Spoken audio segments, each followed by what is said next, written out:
Let's go. Howdy, everybody. How is everybody doing tonight? Hello, hello. Let's make sure this thing's doing its job. This thing's doing its job. Everything is working. Yo, yo.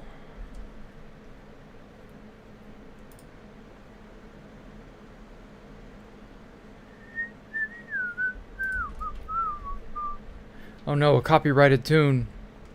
Alright, cool. What's up, everybody? Am I still playing TBGT? No. I've quit. I ain't playing that shit. So, with that out of the way. I'm gonna build some sort of a support structure between that and this and the ground. I don't like that tunnel just hanging out over nothing. It's fine when it's over the void, because it's over the void. You can't really build a good support for that. But inside here, I'd like to kind of keep things in a more rule-inspired, you know. Let's make sure a few more people start filtering in, and then I will get into story time. Hello, hello, Maslin Brunner. I hope I'm saying that right. How was my experience? Oh, it was wonderful. You will get to hear some of those experiences. Try to touch on as many of them as I can. Okay. Enough goofing around. How long is this? How much space have I got to use? Hello, Exotic Bunny. Hey, hey. That's however I want. Okay. Okay. Oh. 94.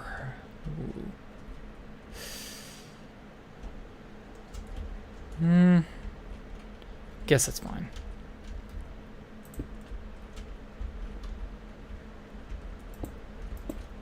Something like that.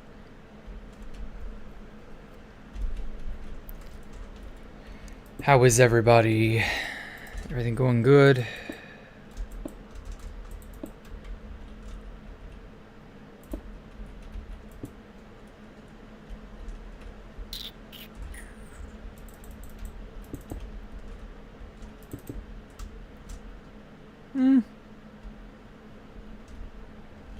Yeah, that ain't terrible. Okay. Yeah, I like that. Write a sign that says the forbidden word. Know you.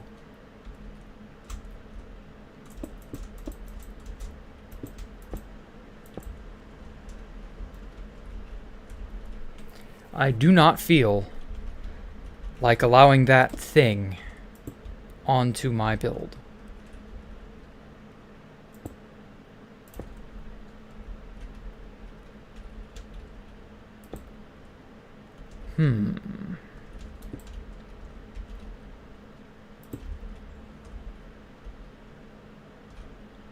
Kind of like that.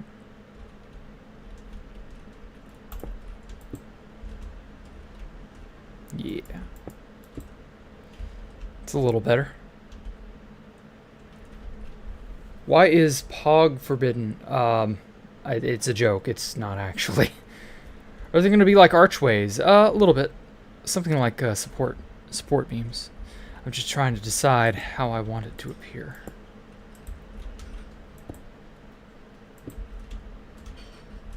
How ornate I care to make it. Sup, diluted water. I didn't greet you. I meant to greet you. That's not terrible either.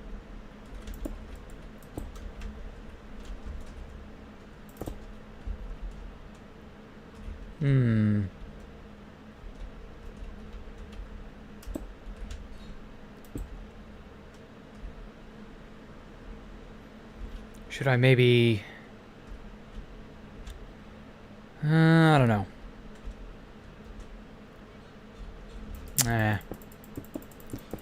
Instead, I won't focus on the... What direction is this? My eyes can never find it. South. Okay.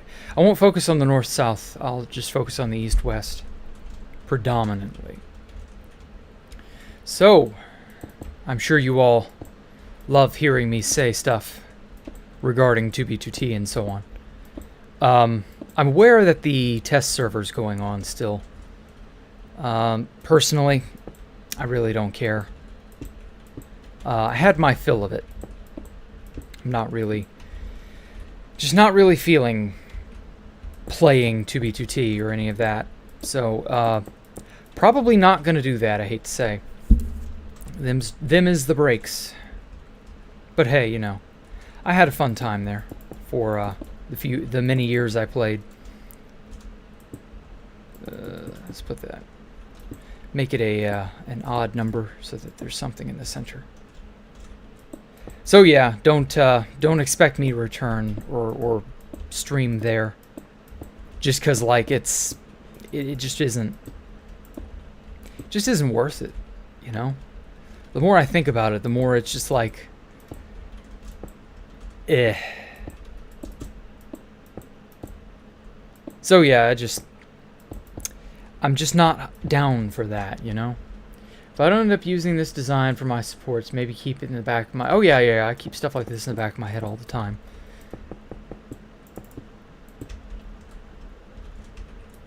But odds are good I'll just be copy-pasting the one designed pillar like 15 or so times, and that'll make it good.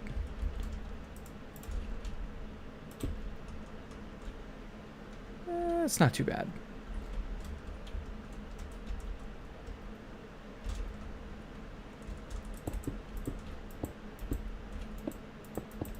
Sort of sandwich it between some slabs, make it all pretty like.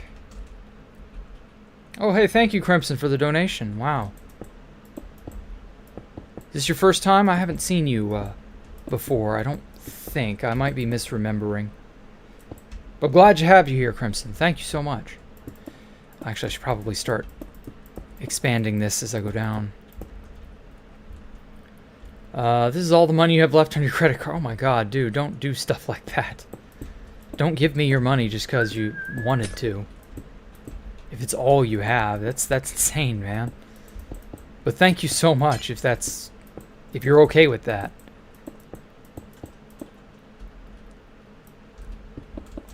Alright. 24, that's enough people for now. Rightio. Let's get on with story time. Shit. Okay. So, last I left... Oh, and I'm not going to likely be checking chat too terribly much while I'm talking.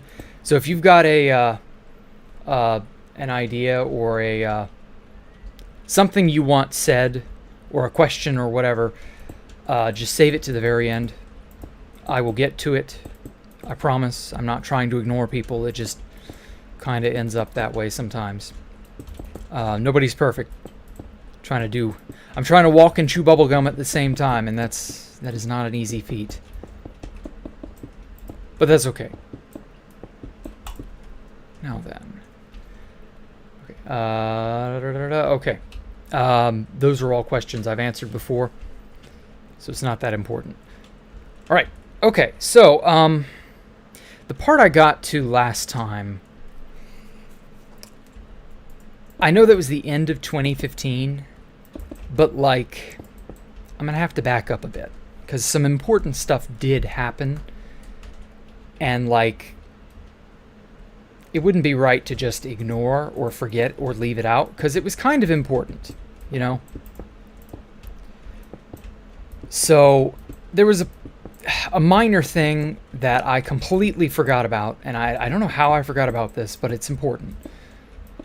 Pyrobite, during his backdoor with Tristan, spawned in this really wicked, powerful sword called 666 because it had sharpness 666 on it.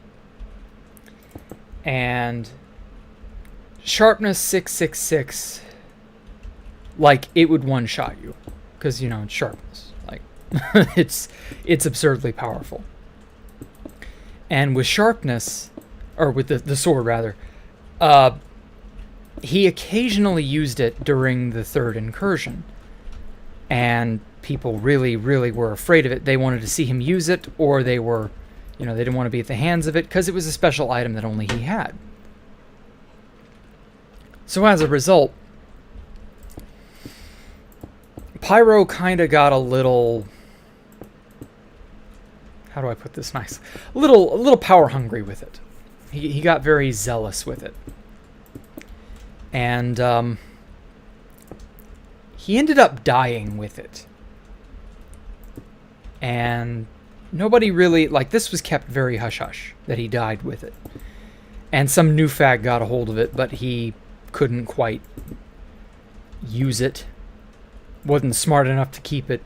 And Sato managed to kill him, because Pyrobite gave us, Sato and me, Power 10 bows. Now these items are items that I've really not talked about before, because Power 10 bows, as strong as they were, they didn't last. They don't exist. They were not duplicated. They existed for maybe... Oh, Gorgon here. Okay, well thank you, Gorgon. Happy 4th of July. Okay, yeah, thank you. You have a happy 4th too. I assume you're with family? Okay, cool. Well, you have a good one, man. Thank you. Being the MVP as you always are. But, anyway. So, it would, some very unfortunate things would happen here.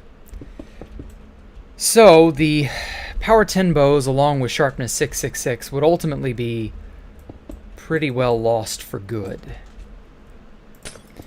Unfortunately, they just were not meant to be. So, Sato, Pyro took a break at about this time. He didn't take a permanent break, but, this is when he began, I think he was going to college, so he began to, get on less and less. And, unfortunately, while Sato had the Sharpness 666 sword, he was afraid of it falling into the wrong hands. And so I talked him into giving it to me. And so I managed to get a hold of Sharpness 666. So I had what was essentially a 32k months and months before we raided Tristan's stash. Now, we'll get to the stash raid here in a bit. But some other things did happen before then that need to be, addressed. So in August of 2015, I asked Sato to have this, and Sato gave it to me. And we did this kind of, I don't want to call it a crowning ceremony, but it was like a passing of the torch.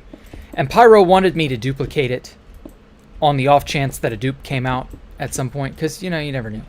Just back in those days, you never knew if a dupe was going to show up at a random, uncertain time, or anything of that nature. So I got a hold of this incredibly powerful sword, and it proceeded to rot in my ender chest. Very, very sad. Didn't get to use it on a single person. I was too afraid of it getting out that I had this, and I knew people like Tristan and Pop Bob would tell House, who would in turn have it patched in some way. So, it was meant to be a secret, and Sato didn't want me to kill people with it, so, I understood. And it rotted in my ender chest. Big sad. Big, big sad. Well, so I get it in August. Then we start making our move to destroy the end portals and shut down the end. For you see, my big bad plan was to get revenge on Jared for having griefed Space Valk 1.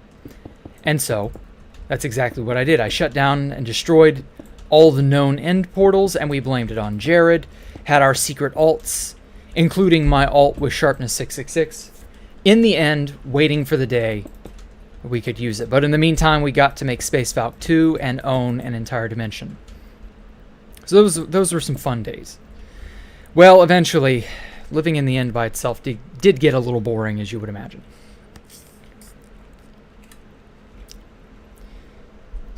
So we have a few months of just fucking nothing. Building out there, taking care of some cool shit. Oh, some of the inf items were still around, but they would break if you touched them. So I had inf items. I had the Power 10 bow. That shit was really cool. Had this nice island base that I was making. Ah, yes. Parthicus. Okay. I forgot about Parth. So, Parthicus, very quickly, he got bored of living in the end.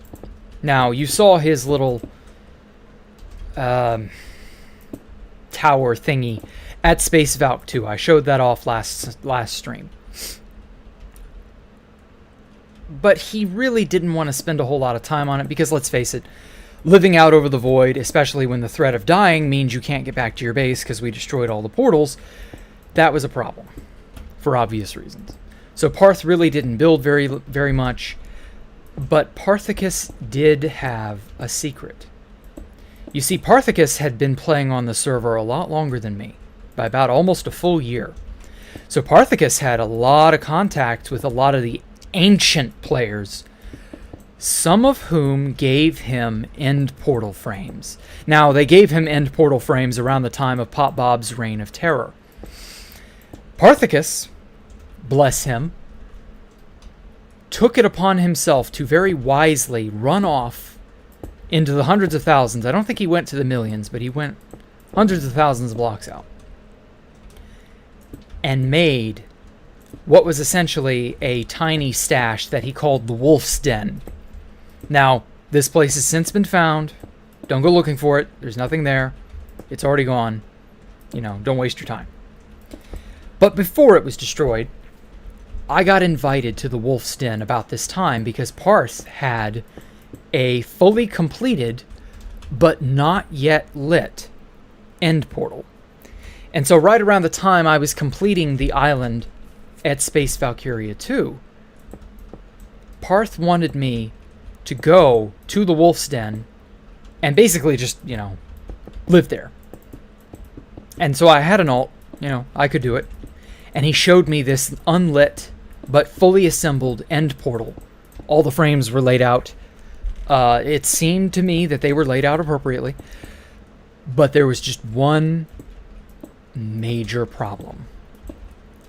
You could not, in any way, shape, or form, you could not touch end portal frames. If you so much as sneezed on them, they deleted. And if any one of these frames goes, you know, poof, there's no chance to light the portal because it checks if all the frames are in. Did you know? Did you know? This is complete and utter fuckery.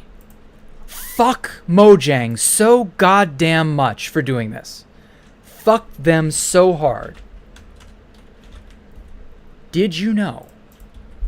End portal frames, these fuckers, have an orientation. Yes, like quartz pillars.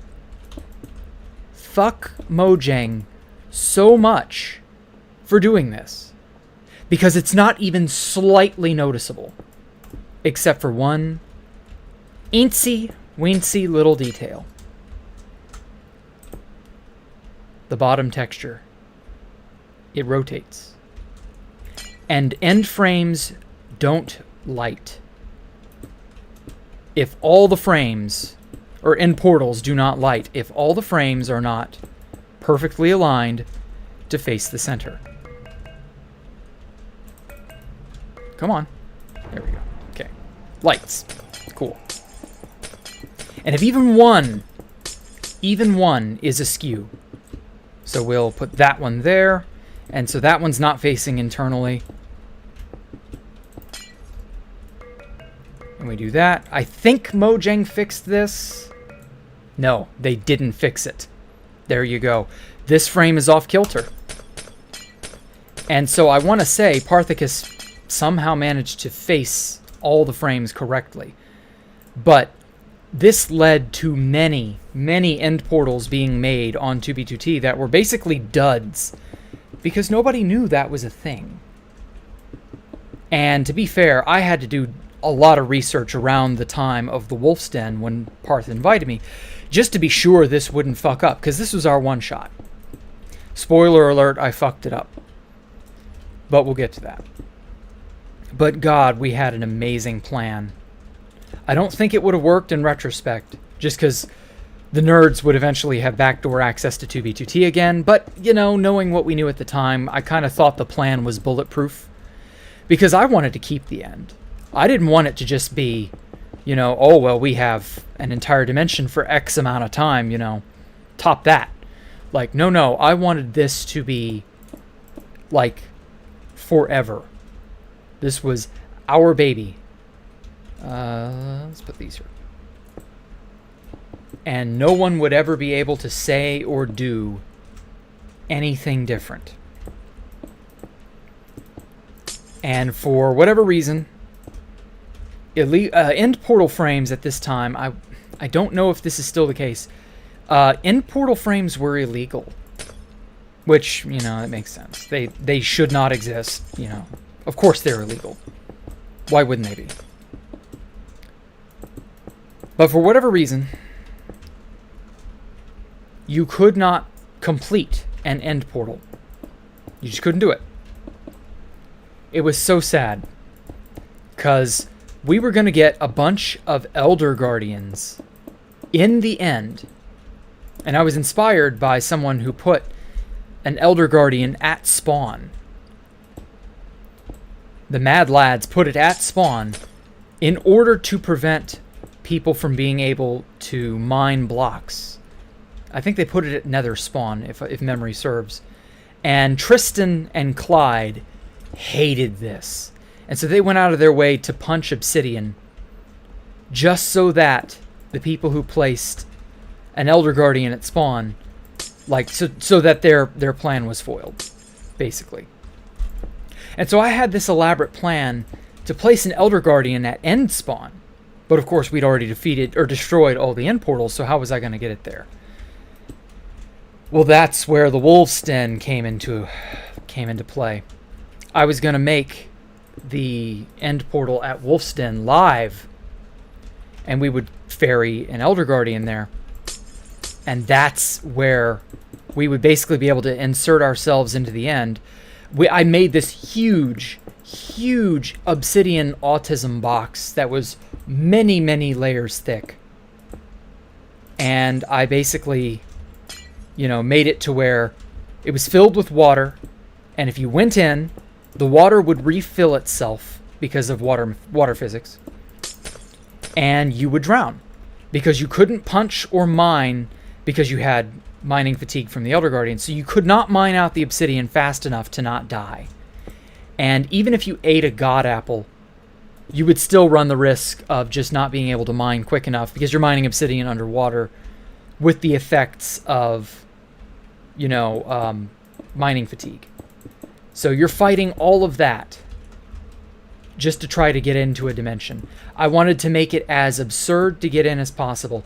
Obviously, the nerds had creative mode. They had George Bush. They had ways of just totally bypassing this. So this plan was never going to work, even if I had successfully lit that portal. But at the time, it certainly seemed, because we didn't suspect anything. You know, nobody knew anything. But at the time, it seemed like that was completely legitimate. That was something we might have been able to get away with. Just wasn't in the cards, unfortunately. So I built this really cool quartz and obsidian because I was, again, experimenting with that same palette. It looked really nice. I think I have on my Imgur a private photo album that shows off the entire end portal shrine that I made at the Wolf's Den. So I'll probably post that, I don't know, somewhere. Probably a community post or something. I don't know.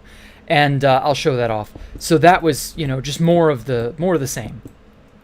You've all seen the style. It's just this style: sea lanterns, glowstone, quartz, obsidian. You know, looked really nice. This was like the first few times that I'd actively built with it, so I was still kind of figuring out how to make it work. But it looks really cool, even in the overworld where there's this this sort of haze.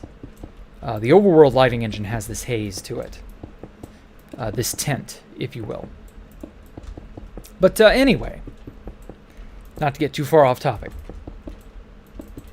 So I build the Wolfston end portal shrine, and we sit on this end portal that's incomplete for probably the entire time that we are locked in the end. One of the unfortunate things is that we could never quite figure out a way to successfully light this end portal, because any sort of updates, including putting an eye in one of the slots, will break the whole thing. So what do? Well, our hope was that when we update to 1.9, because at this time we kind of knew what 1.9 was going to be, we'd hoped that we would somehow be able to the plugin would break or something. We were hoping in vain for that to happen. Funny that the plugin, the illegal items plugin, would break on many different separate occasions, and there were many more to come in the coming years, but it just didn't break when we really, really, really needed it to break. Big sad. Big sad. So, the rest of 2015 pretty well lapses out in the end about that way. Not a whole hell of a lot happens. The end is totally shut down. Funny how many end portals got found years later in like 2018, 2019 that were meant to stay, that were like kind of lost to time in a way. And yeah, if only we knew how many that there actually were. Like, it's really kind of hilarious looking back on it. We thought the end was just oh so very shut down and private, but in reality it really wasn't. And we did kind of get to build a city out in the end, like my mod friend on Casual Comfy Guys once mentioned. I never forgot that when he said you could do that. But I admit, even I got very bored of the end dimension after a while. It just kind of wears on you to a degree. Because like even lately here, I've been jonesing to just start up like a hardcore world and just fuck around with the newer stuff in the overworld and just, you know, try to live. I don't know. Something. So I'm still probably going to do that at one point, but I don't know. That point won't be soon. So let's shift focus from the end, and that brings us to about October 2015. So let's shift focus from the events of Space Valk 2 and all that. See how that blocks it completely. I don't like that. Let's instead shift focus to the Sea Spire. Now, I didn't really touch on the Sea Spire back at the end of the Valkyria portions of our story, simply because the Sea Spire, while I intended for the Sea Spire to be the next place we would go from Valkyria, it just never happened. Everybody was so concerned with going to new 1.7 terrain back at the end of 2013. The Sea Spire was largely forgotten. Even I kind of, even though I had technically inherited the place, it sat completely abandoned for more than 2 years after, and I'll recap the story. I was searching for a place for us to retreat to after the end of Valkyria, and some random dude just says, fuck this, I'm done with 2B2T. Here are the coords to my base. And I was like, picks or it didn't happen. And yeah, he had picks. Oh boy, did he have picks. Shit, his base was phenomenal. It was beautiful. It really was. And so I went there and checked it out. This is late 2013. And I was like, okay, wow, this is cool. You know, most of us can live here. And then we kind of said, fuck it, we can ride back to the lands on horseback. Maybe another time. And then I proceeded to completely abandon the Sea Spire for 2.5 years. Actually, no. 2 years exactly. Because it was October when Valkyria fell, October 2013. So October 2015 is back where we are. And so, yeah. That's just one of those things. Like, you know, how many of you have been like, you know, I really ought to go back to my base and build on it again, and like I kind of got bored with it, or, you know, I was chased out or whatever, but hey, if I went back and did such and such, nobody would know. Well, a base under 100k sat completely empty. Pretty nice little base, had some good stuff at it. Completely empty. 2 years. Just nothing. Nobody fucked with it. Nobody found it. I made sure to destroy as many nether portals that were in the area, so as to make sure no one could stumble upon it by accident. And sure enough, when I went back, it generated a fresh nether portal some 5k away or something, in the middle of an ocean at the bottom of a ravine where nobody would find it, seemingly. And so, the Sea Spire, which is somewhere over there, yeah, just sat empty. Completely empty. And this place, the Sea Spire, was built sometime in 2012. Because it had tons of old blocks. Nothing but old blocks. Like, we're talking like, it was 99% stone brick with old vanilla stone slabs. They're smooth stone slabs now, but they were just stone slabs back in the day. And mossy cobblestone? Like, the fuck? Like, it was so very dated, you could tell, but it had a charm to it because of how dated it was. And I just loved it. And so I was like, okay, I've got to make this really look really cool. Because, you know, it was 2013. We had way more blocks. You know, nice stuff to look at. You know, stained glass was fairly new. Or not 2013. Sorry, we're back in 2015. Sorry for jumping around.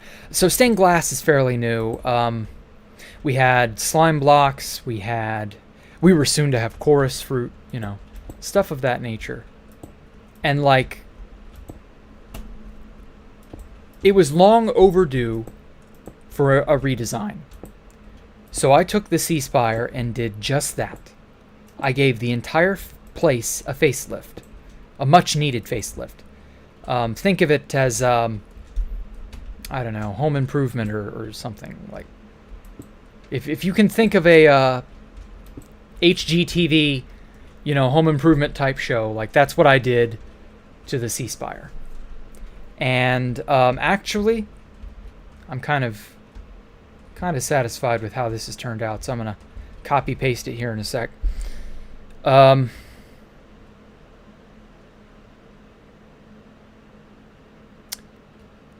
have to blank the stream for just a second, because I want to show off the Sea Spire as it was, but I really don't know what's there, because I had some things there that I really don't think I should show.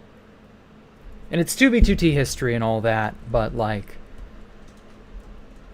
I'll give you an idea as to what you might end up seeing. Did I? Yeah, I had them. Okay. Figures. Yeah, I had fucking everything. Oh yeah, damn. I had everything here. Oh boy. Alright. Okay, yeah, this is the world download Turbine gave me, no wonder. That was the more complete world download. I promise I'll have stuff here in a sec. I want to see if this is the cleaner version. I think it is. I think. Nope, it's not even slightly clean. Yeah, I didn't think so. However, it is a little older. It doesn't have the map art museum that I would end up having here. Alright, whatever. Let me go and clean up the bits that I cannot show for obvious reasons. I'm sorry. Terribly sorry. But, like, it's gotta be done for painfully obvious reasons. I cannot show these things.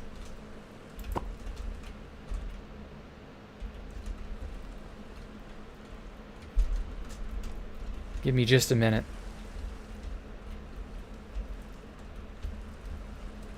So the Sea Spire, the reason why I'm having to do this is around late 2015. That's when the map art community got real. And you guys will see some of these really old map arts soon. Like, this is right before the very first map art, or the map limit, got reached, and it was reached on purpose for those of you who do not know. And so map art was like this brand new concept of, like, you could make anything. And it was really revolutionary for 2B2T because, like, I hadn't really seen map art be a thing.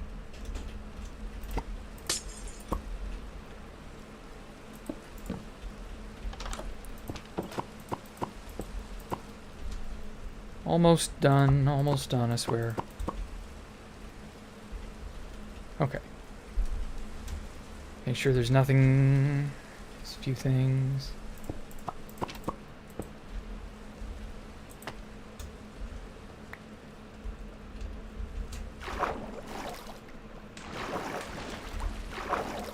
Gotta check everything because, oh my god. I put maps everywhere back then. They were so cool.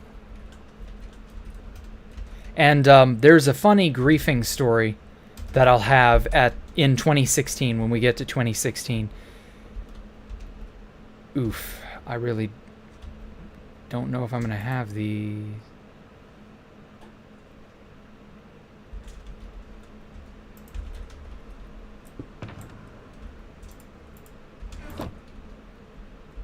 Ugh.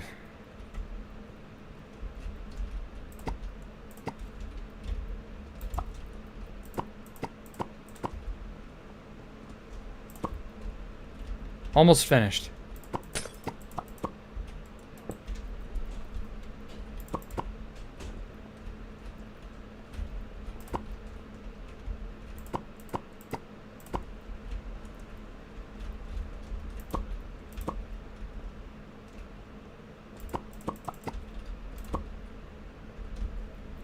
Okay, cool. That's all of it. But yeah, map art really, really caught on at this time to an absurd degree. And Benito Tortellini was one of the many people responsible. He was so cool. Okay. We're back. For real. So, this is the Sea Spire as it was, and this is where I spent most of late 2015 just sort of overhauling the entire place. So we had the new 1.8 blocks like diorite, andesite, and so on. So I flew out somewhere over this away. Or no, I didn't fly. We didn't have Electra yet. I walked out this away to find new chunks. And this was some old 2012 base some dude had. I don't know who. I made Quidditch goals. I made these in 2016 because I got to keep the Sea Spire for a while. And yeah, I don't think I had the beacons here quite yet. I was not that rich yet. But I did remember making the grass here because I wanted cows and sheep because, you know, you could make banners and shit. You could do other things. I updated the glass because the glass was that old, ugly, you know, regular plain Jane panes. They were not very good. And I got armor from the lands. However, I had yet to duplicate it. This was all duplicated in 2016. That's a year later, kind of getting ahead of ourselves. But this was the main storage room, and let me tell you, it had some of everything in it.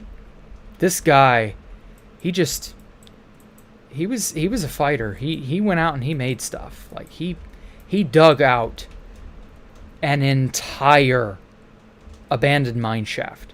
That's what all of this was. And I kind of tried to make it into a labyrinth many years later.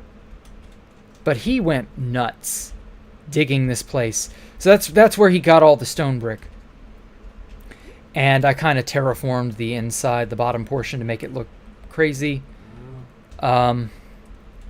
Decorated more, put in the quartz pillars, I put in the sea lanterns, the diorite, the beacons. Like, he didn't have all that, but, tried to decorate it with more flowers, give it some, the je ne sais quoi that it was lacking.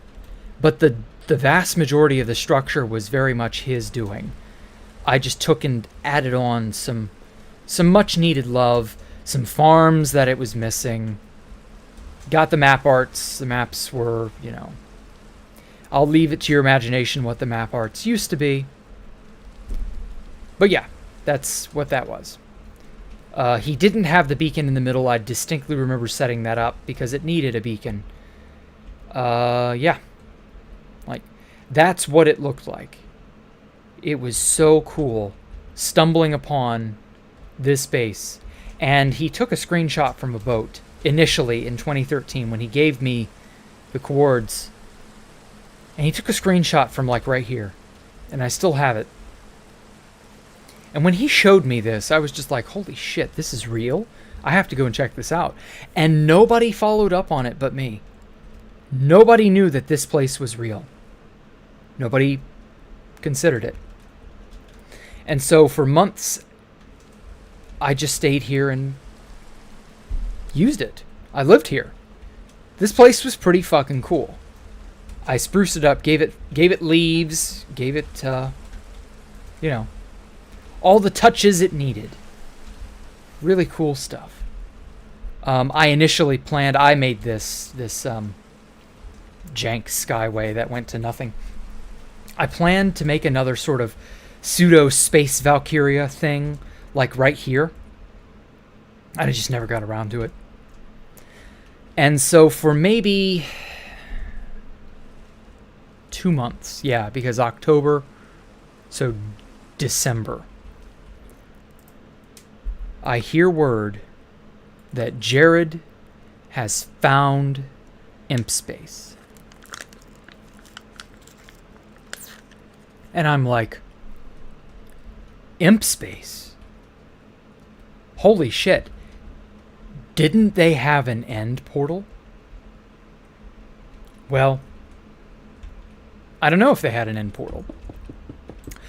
I suspect they didn't, in retrospect. But I don't really think... I mean, I know they had an end portal at one time, but I also know Housemaster deleted their end portal. But at the time of Imp Space being griefed, did they have one? I couldn't say. I just know that Imps was a mystery. And it was a mystery that everybody was determined to solve. Except, ironically, the mystery had already been solved. For you see, remember how I mentioned about, I don't know, probably about 2 streams ago when I was talking about the lands, I mentioned that Imp's base, the Imp crew, were my nearest neighbors. Well, it turns out the most colossal case of holy shit, who would have guessed, ended up happening.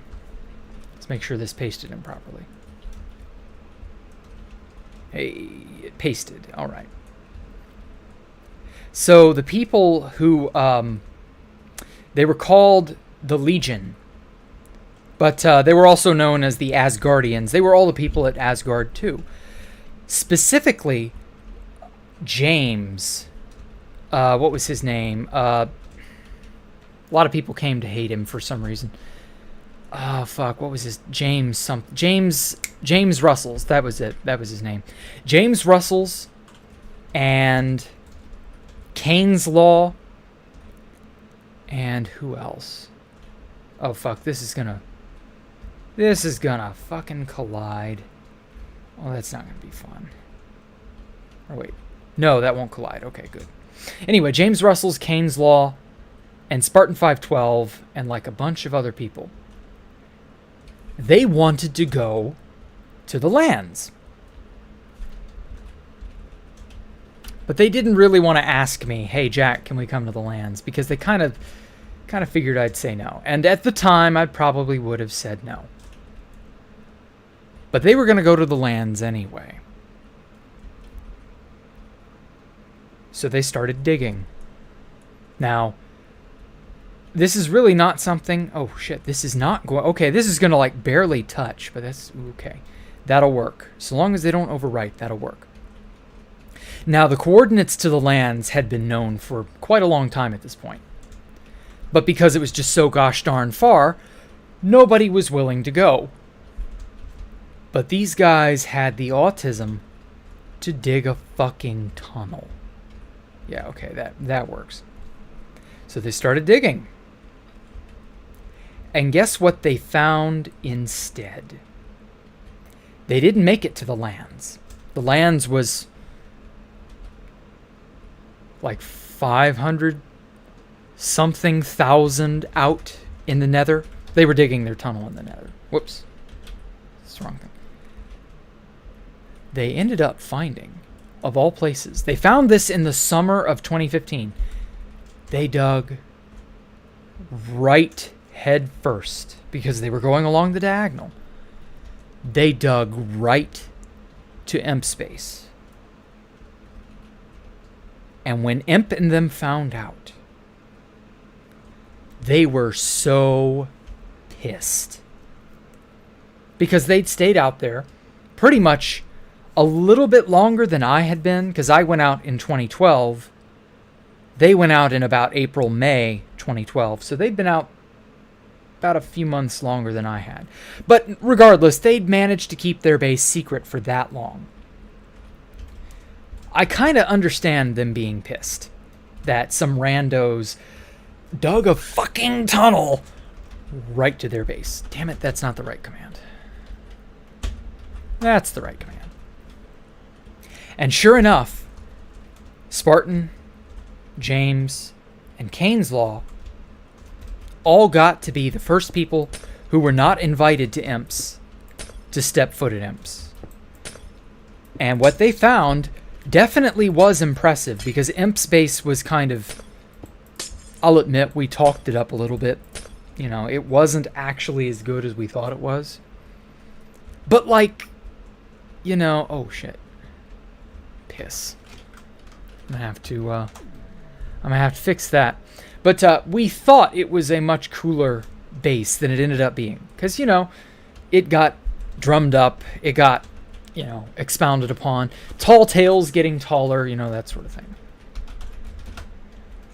And when they got there, they found that the base was actually way more soulless than initially thought. Now, what do I mean by soulless? Well, as it turns out, a lot of the buildings at the base had no insides. Nothing. They were shells. There were a few places that were large and magnanimous on the outside, but had fuck all on the inside. Just double checking to be sure this actually. Okay. And as a result, when James and them got there, it was kind of disappointing. However, it wouldn't be disappointing for terribly long, because what they'd find there would be way, way better than what was actually worth seeing there. The base was cool for its historical purposes, but they found enchanted glass, stacked armor, and a few other items that, as far as I know, would ultimately getting erased by the illegal items plugin, but not for many moons. And so James, Spartan, and Kane's Law kept their mouths shut that they found this place. They didn't want anyone, questioning them, grilling them, and so on. So they abided by the secrecy. Imp and them knew that these guys, they were there, but they got the cold shoulder. Imp and them pretty well did everything they could to not acknowledge them. It was weird. And so Jared ended up getting the coordinates because he was friends with Tristan. But at this time, Tristan started to get really chaotic, and this is right around the time Nerds Inc. began to form. So Tristan stopped really being, trustworthy. And this is around the time we start to really see them get, backstabby. But Tristan had already accidentally leaked the coordinates to Jared, to M-Space, a few months earlier. But Jared was on good terms at the time with Tristan and just kept his mouth shut. He's like, nah, it's okay, I'm not going to go there. But anyone who has ever dealt with Jared should know, Jared will change his mind at the drop of a hat. Him saying he won't go may technically be the truth. But that doesn't mean it will stay the truth. And sure enough, that's exactly what Jared ultimately ended up doing. He did indeed go with the intent of griefing M-Space. And let me tell you, when he did, he let everyone know it. He advertised it. This was going to be the grief of the century. To be fair, it was indeed one of the best griefs that he ever did. And so, I was like, oh, Jared, you're going there? Hey, cool, can I come? Jared thought I was going there to, I don't know, pitch in or something. Nope. I wanted to get some swag. I knew already that this was a very, very hotly contested base and that there was some good shit waiting to be had there. It's just a matter of finding it, figuring out what it was, etc., etc. Well, we would find some things. However, they were not end portals, which is what I mostly wanted. I wanted a private means of getting into the end that was guaranteed. Currently, the Wolf's Den was really not guaranteed because end portals being on the illegal items list meant that, shit could go south. So I wanted something that could really, truly get us to the end safely. And I'm going to have to rethink some of these pipes. Okay, well, maybe not. I could just get around him. And so, that's exactly what ended up happening. We went there, kind of sort of helped Jared grief, but not really. Hart wasn't in it. We didn't care about griefing M-Space. That was not our mission. We wanted illegal items. We wanted cool shit. But most importantly, we wanted to say, hey, we got to your secret club. Because Imps was seen as something of a secret club. We got there. We came. We saw. We conquered. End of the day. That's what matters. We got to do what we wanted to do. Deal with it. They couldn't deal. Pure and simple, they just couldn't deal with it. They got on just long enough to taunt Jared and say, oh, Jared, you didn't get the real base. No, Jared, there's another, you got the copy. Little did we know just how right they were. We did only get the copy. For you see, in the haste of Jared trying to get to M-Space, while he knew there was a tunnel, he didn't know where it was and had to dig his way there. Took him a week, But Jared is the incarnation of nobody will go a million blocks just to grief. Well, no. Jared is the incarnation of doing just that. So it made sense that he'd go there. He would go there at any cost. And sure enough, that's exactly what he did. Jared was not going to be stopped by a mere million blocks. Or actually, it was 100-something thousand, because as it turns out, Imp's base was at 1,500,000. They were 1.5 million out, roughly. So they were not that far in the grand scheme of things. They really weren't. Getting to my base would have been a much tougher job, though, as we will see later on in the story, Jared will also do that too. Yeah, spoiler alert, the lands ends up getting destroyed. Oh well. Such is life. And so Jared marched his way triumphantly to Imp's base and made everything his bitch. He got Frickin', one of his... I didn't know who Frickin' was at the time. Frickin' is now a member of Nerds Inc. Pretty smart cookie. And he got him to help him, grief and shit. And yeah, they griefed. They griefed Imps for a solid 24 hours. This place was super fucking huge. And Jared found every bit of goodie, every cool thing that he could. He found it all. But back in those days, Ender chest size was only 27 blocks. So to make room for the spoils of war, Jared had to evacuate his Ender chest. And so I went there following the tunnels that Jared had laid. And I went there with a friend, Silver Crown King.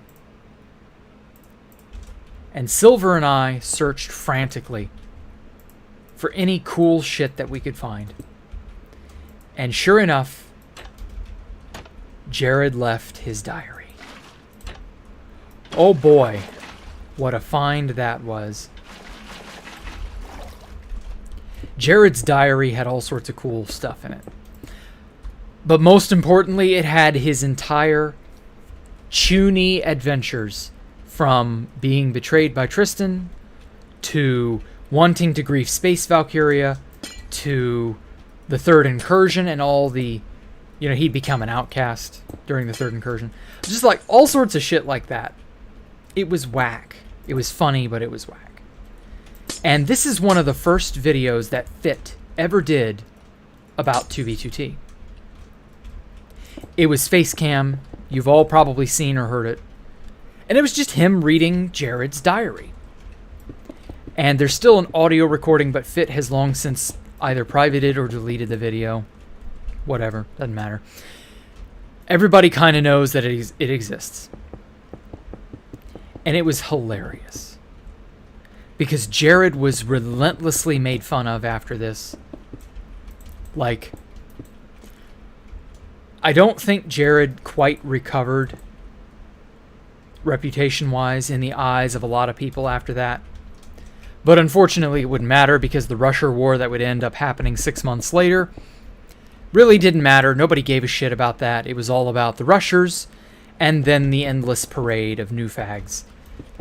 And Jared would kind of go on to become something of a phenomenon. A god, an incarnation of destruction. Shiva, the god of ruin. I don't know. Something like that. So yeah, there wasn't really a whole lot to be said on that. Imps was griefed, but I ended up finding his stash along with Silver, and oh boy, did we have a field day destroying it. Jared went through the trouble of farming up an entire desert worth of sand. Now, Imp's base had the gunpowder, but they didn't have the TNT. Jared went through the trouble of farming up that TNT, or the sand to make the TNT. And it was glorious. we got to use it all on his stash. And I was like busy buying time, saying, oh, Jared, don't worry, Silver's on his way. And like the TPS was 2. I don't know why. The TPS was just randomly low as fuck. And Jared literally could not PvP us.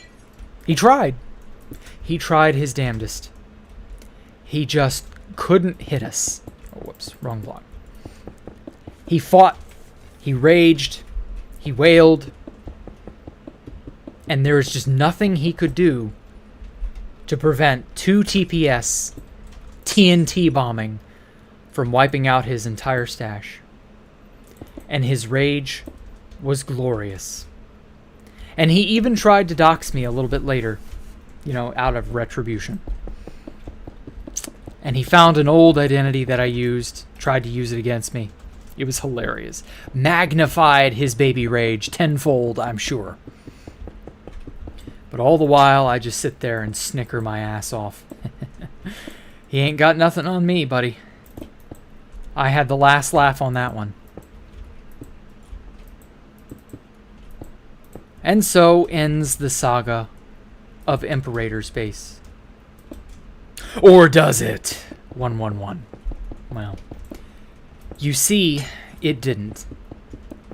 For in the haste of Jared, because again, he advertised the fact that he was going there, the nerds, or rather, Imperator's group, hastily told Housemaster, hey, we need that website stat.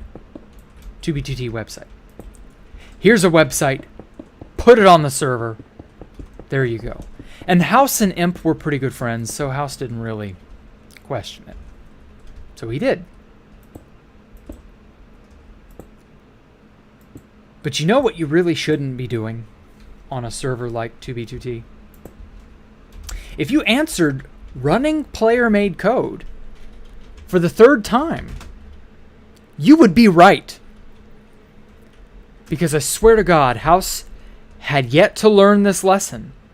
Yes, this is the 3rd damn time Housemaster would have to figure out the lesson of not running player-made code. Once, when it was Pop Bob... Oh shit, I'm gonna have to move this over. Once when it was Pop Bob in late 2011, twice when it was Tristan and Pyro in late 2013, and once again in late 2015. They run a website. And this website gives them root fucking access to the entire server.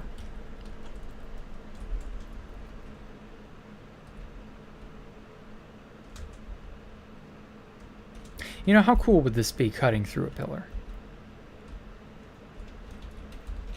I think so. I think that's what I will do. And for whatever reason, House is almost complicit in this. Just one will do. And he does it. He just runs their code.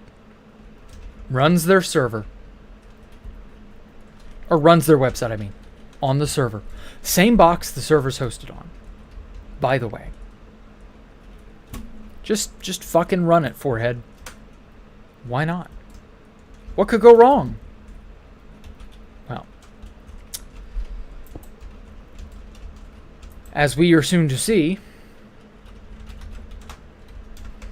it's basically what would make the server a ghost town for in about 3 or 4 months.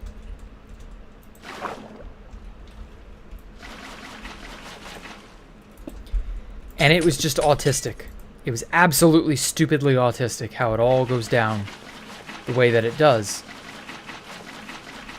And it gives them so much power for nothing.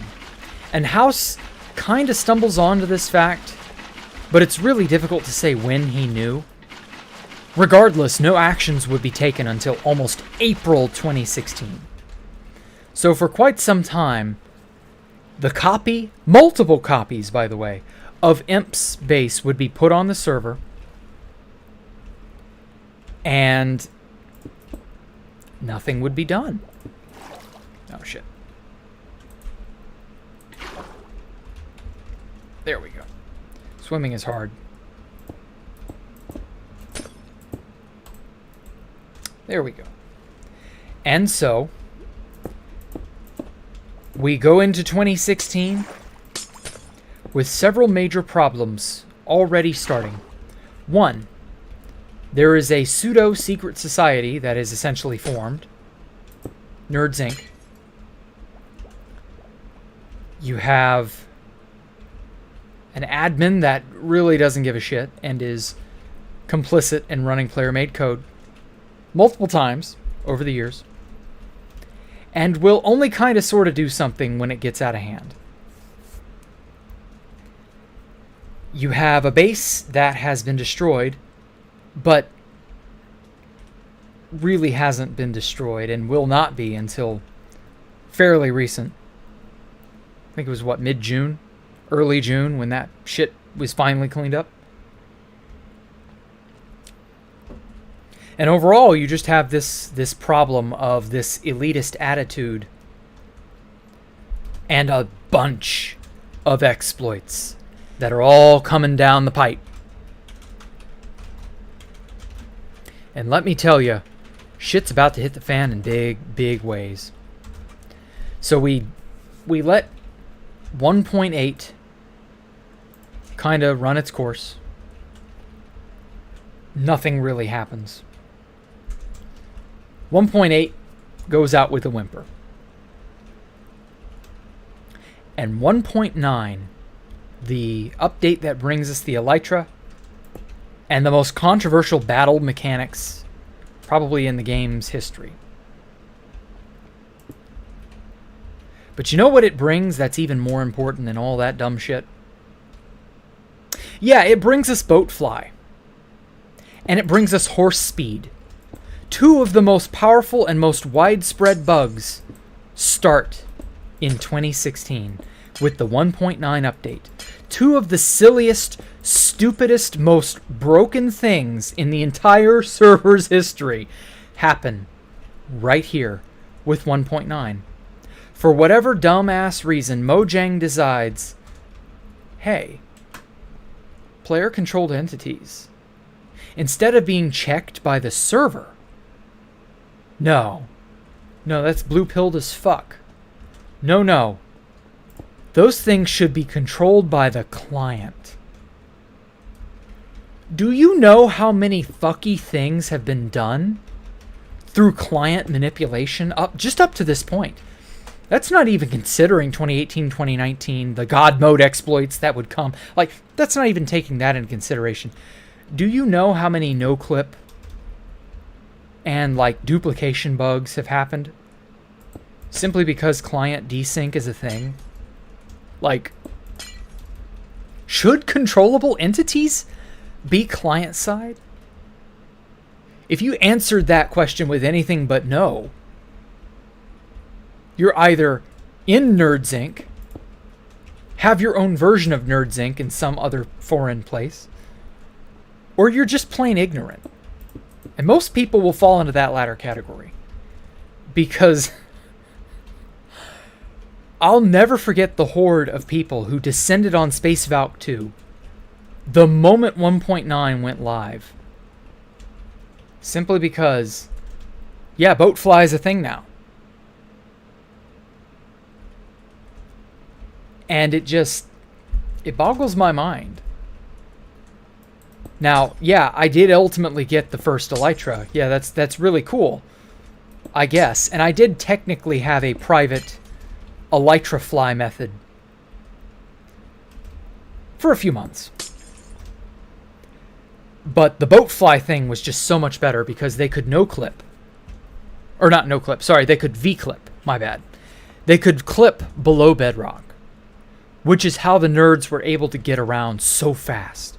And combined with root access, they could read everybody's player.dat files, which meant they knew where your bed was. They knew where you were. They knew what you had on you, and they could get there in 5 minutes or less. Boy howdy, did so many bases die simply to this. Now, I hear you ask, but Jack, you spent months living at the Sea Spire. You were obviously living at Space Valk 2, but why didn't the Sea Spire get griefed? Glad you asked that, because the alt I'd been living with on the Sea Spire itself, I departed the Sea Spire hastily to try to go raid imps with Jared. And so, I once again left the Sea Spire completely alone for an entire year still. This would be the saving grace for the Sea Spire. Little did I know, nobody would touch this place, because no one knew it fucking existed again. It was once again a complete unknown. I never told anyone about it. I only invited XCC2 to it. And yeah, that was it. This place went untouched for more time than some people would play the server. Just wrap your head around that. It's nuts. I love it. And so, here we are. Everything is dying left and right. Space Valk 2 is about to be raided. But before Space Valk 2 gets raided, something even worse happens. Bed God mode. And Bed God mode was absurd. It's the first in a conga line of bullshit exploits that will come out over the years that are all in one form or another a type of God mode. I feel like I've gotten the patterning off wrong. I'm going to check that while I tell. Okay, guess not. And so, Bed God mode came in like two flavors. The first flavor was a teleport exploit. And oh my god, was it absurd. So the way the Bed God mode teleport would work is you would have... I like demonstrating these things. So you'd have two beds.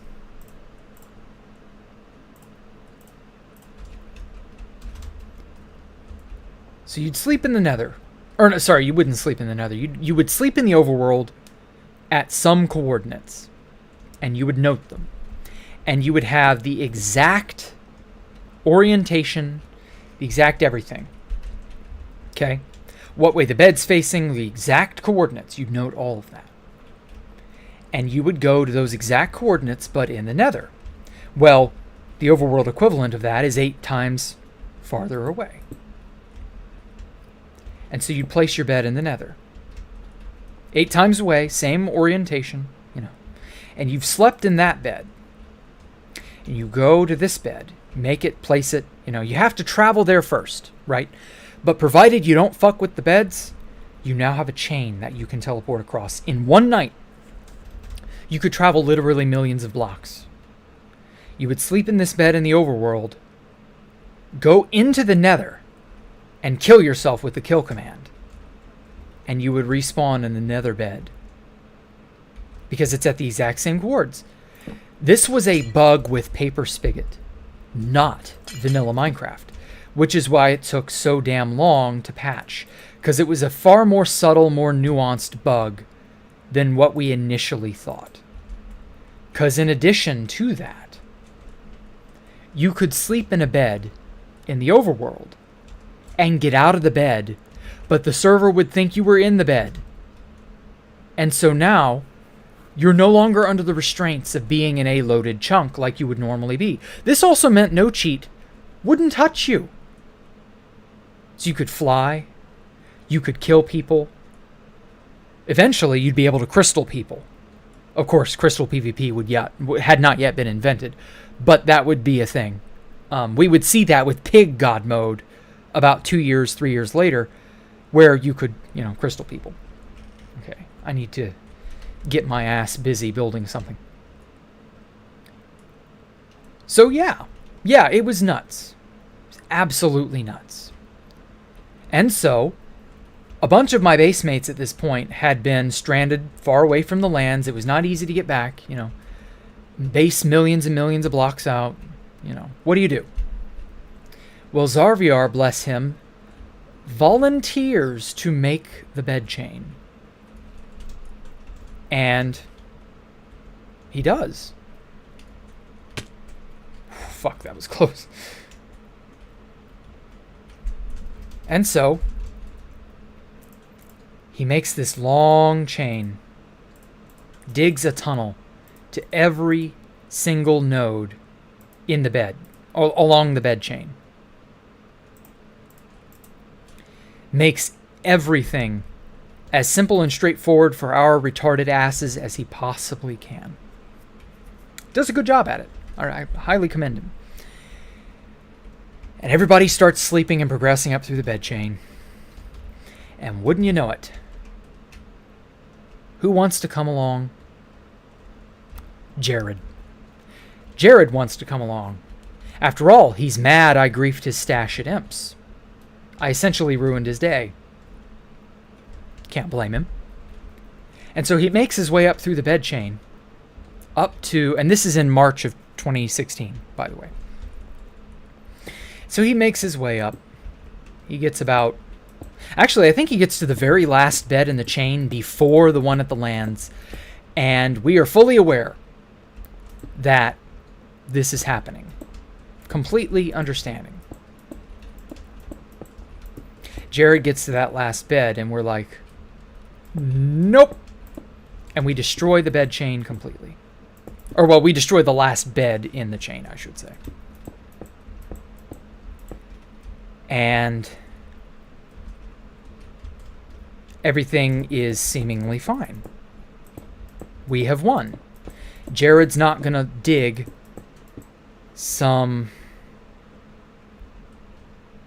I think it was like 300,000 or something, some crazy amount, way farther than he dug with Imps, to make his own side bed chain. He's not going to do that, or so we think. But we have once again underestimated our autistic friend. For you see, what had actually happened was the members of Nerds Inc., including now Talo 112, Frickin', and now Tristan. This is the part where Tristan really starts to betray and backstab everyone, including me. Because Tristan had been invited to the lands and was A-okay. For a while, everything seemed okay. For a while. And then he just decided one day he didn't care. I guess. I don't know. I still don't fully understand why he turned traitor the way he did, but he did. Can't really help it. I'm sure someday I'll hear an explanation or whatever. He says he didn't turn traitor, but like his actions in the upcoming struggle, they paint a different picture. Like they just do. And multiple people were there witnessing it. I got lots of evidence corroborating, and we're about to go and raid Tristan's stash. So for those of you who are aware or bought 32Ks, this is where that came from. So clearly, something isn't quite, something doesn't add up with Tristan's story. Because he tries to plead his case over Skype a little bit later. And a side chain is made. Completely separate side chain that I eventually did stumble upon, but it was too little too late. And who should log in after literal years of inactivity hiding out at my base? Why, none other than Pop Bob himself. And some people did make a copy pasta of this. I've seen it spammed in chat 1 billion times over the years. I know it's a running gag. Whatever. But it did indeed happen this way. Pop Bob logged in on an account named Radical Hiccup. Hadn't logged into that account since late 2013 when he initially rode out on the nether roof to find us. But for whatever reason, he decided to help them. Now, if you stop and think about this situation, it doesn't make sense. because Pop Bob was based at Imps. He was allied with Imps crew for the most part. Still is, as far as I'm aware. Why in the hell would Pop Bob willingly help Tristan and friends, and specifically Jared, because this was Jared's passion project, to grief the lands? Why would he log in on an account? Maybe just to get even at me, but he knows Tristan's there. Tristan says nothing. Doesn't try to do a damn thing. And who should come along for the ride? Why, Talo112. Except, not only do they take my base mates by surprise, I unfortunately was at work, because this had to happen during the day, of course. So I was not around to see it. But who should come out but Talo112? And what does he have in his hot little hands? Oh, hey. A 32K. How the fuck did he get that? Huh. Really boggles the mind, doesn't it? Yeah. Talo had a 32K before it was cool to have 32Ks. And I mean full on 3,000 or 32,767 enchanted sharpness. The works.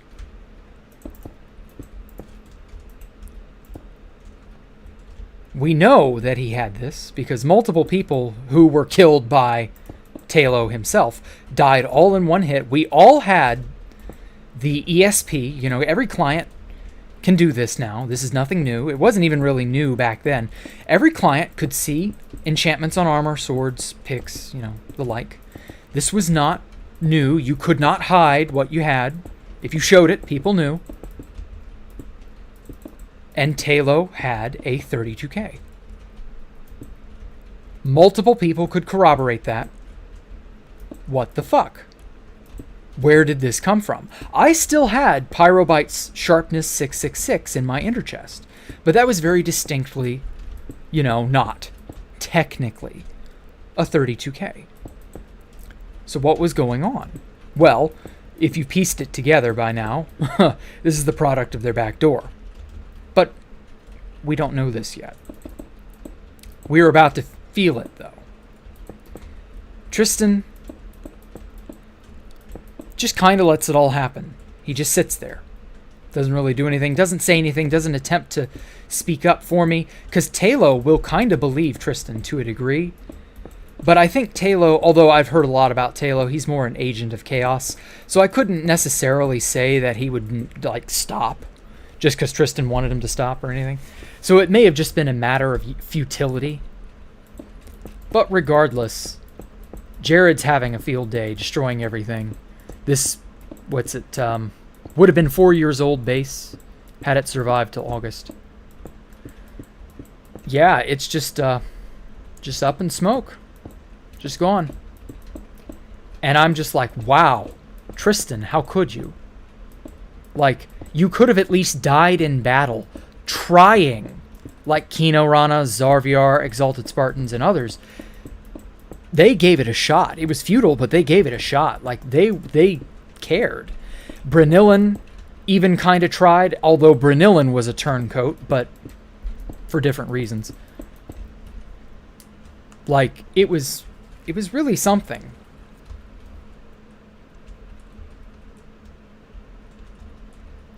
And it hurt. I was just like, dude, what gives? What was up? Like, what the hell, man?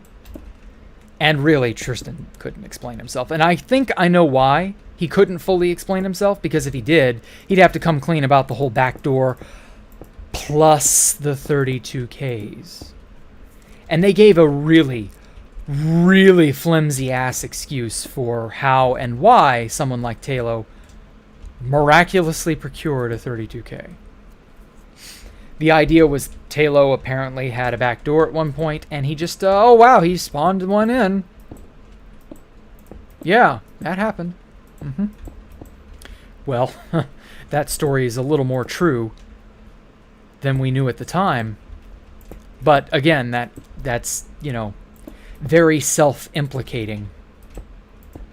And it was just a general attitude of I'm hiding things. You know I'm hiding things. I know I'm hiding things. I know that you know I'm hiding things. Deal with it. And so, we booted him out of the group. And I was like, okay, that's it. We can't trust you. You're not a team player. You know. Why should we keep you around? So we didn't. We got rid of him. And it really hurts being betrayed by someone you liked. Because I really did like Tristan.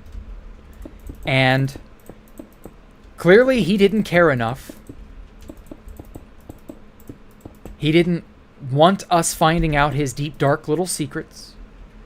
He enjoyed having them. He enjoyed flexing them. He enjoyed having, like, he was an elitist asshole. At the end of the day, he was just an elitist asshole. Pure and simple. And you really can't be friends with people like that. Like, you can kind of sort of for a while, but eventually, you know, eventually the winds blow in a different direction and you're just kind of out of luck. Very unfortunate. And it just kind of, I was just like, fuck this. I'm done with him. I'm done with their secrets. Let's start exposing them.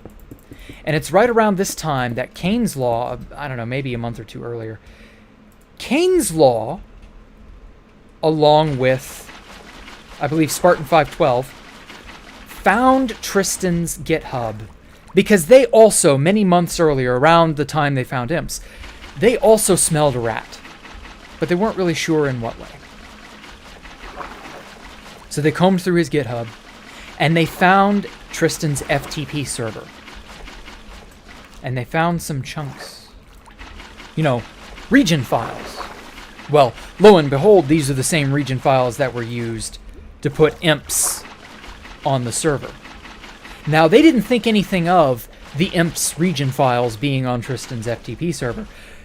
In retrospect, with Jared's most recent grief, that's a gigantic smoking gun. Because why the fuck would those be on there other than that that's when they put them on the server?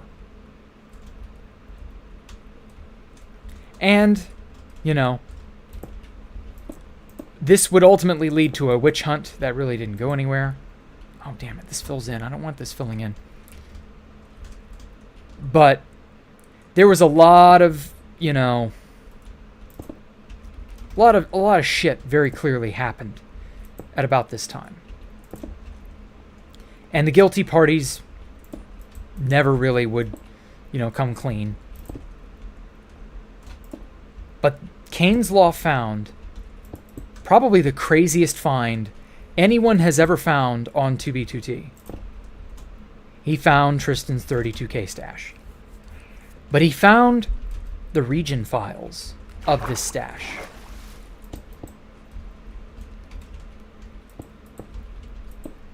And so, he went there on 2B2T to check it out, and sure enough, it was the mother lode. It was the end-all to be-all find of the century. It was dick and peanut butter. Fucking nuts. Barrier blocks. 32Ks, 32K armor, 32K picks. Trying to figure out. I think Enchanted Glass was there too, though that was really just like a style thing. What else was there? They didn't have Bedrock, but they did have player heads. That was another thing. This was the resurgence of player heads. And they basically just made it as obvious as they could that they had as much goodies as they could, and that you and I were plebs, and that this shit was never going to be in our possession. Who's got the last laugh now? Boy, sure would be a shame if someone were to sell your items to completely random new players 2 or so years later. Boy, it sure would be a shame if I were to be able to make a car payment off of your 32Ks. Gee. God, sure would be a terrible thing for literally every major PvP event to be Hopper and Shulker box focused, purely because 32Ks kill so damn efficiently. God, sure would be a shame to upset all of what you know and love, Tristan. God, what a shame. And so Kane's Law took me along for the ride, and he's like, Jack, it's a long nether walk. Can you do it? And I'm like, dude, let's fucking go. Because I was determined to expose everything that Tristan had been sitting on at this point. Because I knew he'd been sitting on something. Like, there's no way in hell he wasn't guilty as hell. But I didn't know how guilty he was, and I certainly didn't know it would be to that degree. And oh my God. When I got there, this island, because it was a mushroom island, it was beautiful. It was filled with so many goodies, and as it turns out, there was a secret that we were not privy to, that we found but didn't fully understand at the time, and unfortunately they got killed. But they were somewhat valuable at the time, and I guess years later with the horse hacking, they would have been even more valuable then. There were custom stats, horses, spawned in at this mushroom island. And these horses, I don't know what they were, but they were nigh invincible. They still got killed off because they were not perfectly invincible, but, you know, they were something. And we got there. And we saw all the cool shit that they'd been, you know, sitting on. And I saw a Happy New Year's sign left by Pyro. And this is one of the last times I saw Pyro bite. And I knew Pyro had been in on it at that time. And it kind of broke my heart. And I was like, dude, like, he trusted Pyro more than me. He was more than happy to let my base go up in smoke.